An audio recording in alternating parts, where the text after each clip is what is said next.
Alright. 7:24. Adlang Miyerkules. Facing the traffic again.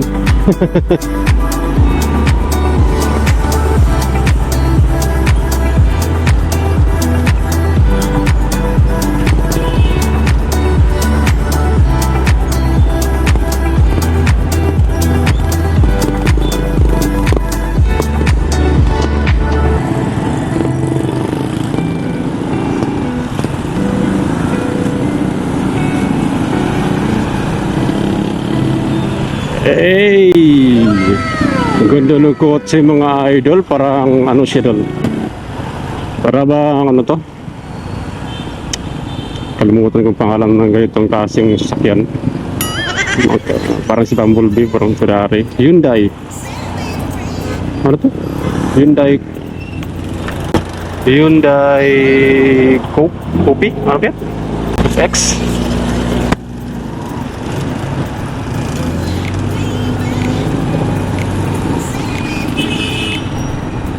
Mayroon kasing kahawig itong ganito sakyan mga idol. Yung sa SM, yung may car show, parang ganito lang yun eh. Ang gandang forma. Sheesh!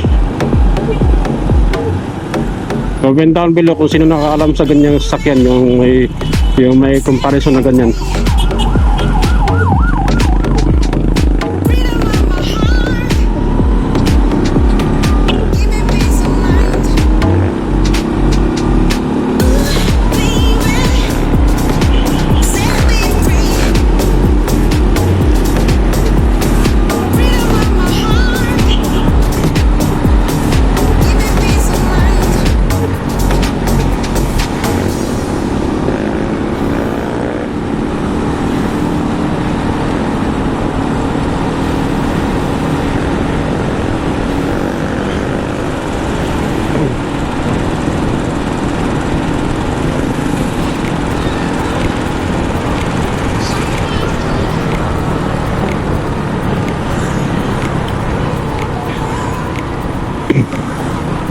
So may balita ako, update sa ating Facebook at saka YouTube mga idol, ano. Kasi isa sa mga video na na-upload natin ay meron na siyang ads. Ilang ulit ko yung tingnan, may ads talaga siya. Actually dalawang ads yun. Hindi ko alam kung anong kasing ads yun. Nakalimutan ko yung title ng ads na yun. Dalawa yun eh.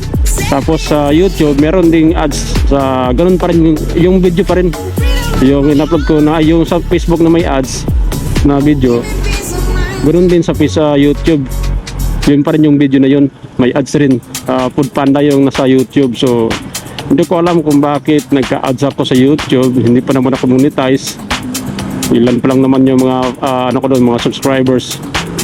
Hindi ko alam kung ano, baka nagkamali lang si YouTube at si Facebook rin, hindi ko alam. 8K pa lang yung ano ko eh, 8.1K pa lang yung followers ko sa Facebook. Tapos hindi ko alam kung bakit may ads ako. Hindi pa naman ako ano sa mga live ads on stream, live stream ba yun, no?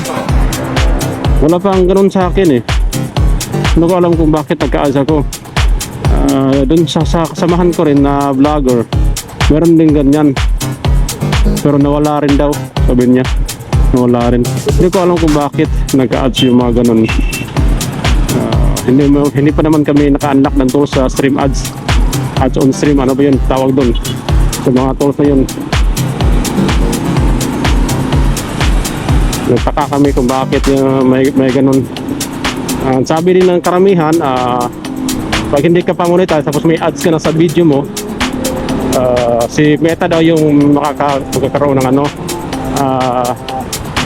si Meta daw yung may ano dyan, mababayaran, masahuran ng ano.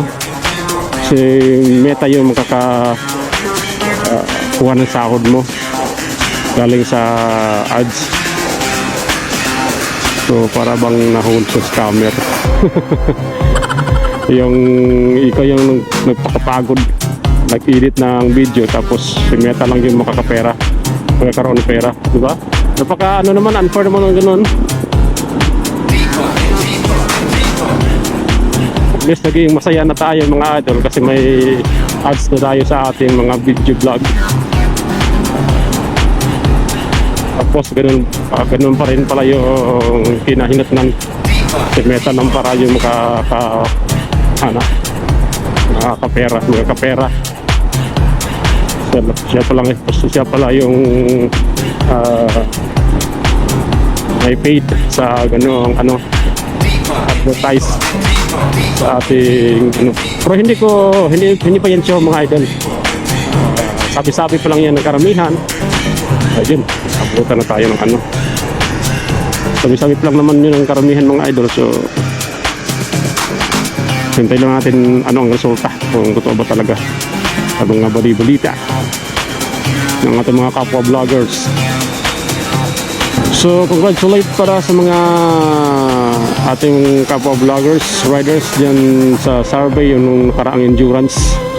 500 kilometers yung sinalihan ng ating katropa.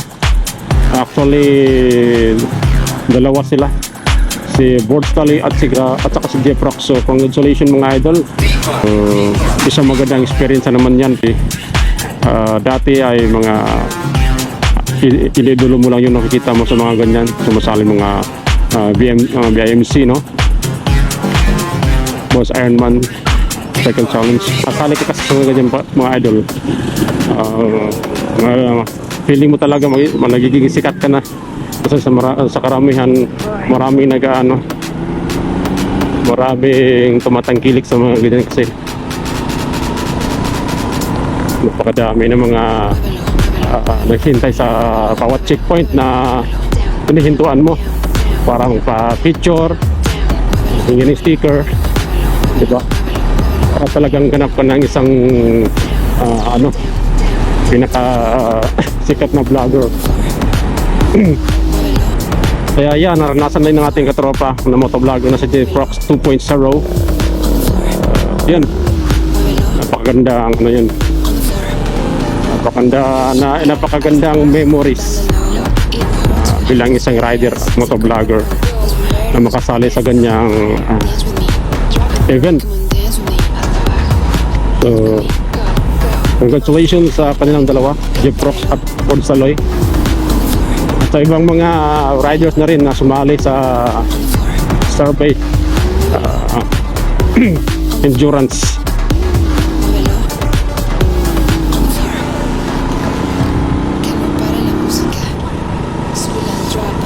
Time check 7:33 ang umaga. Dito ngayon ay palabas tayo ng main road ng Bula.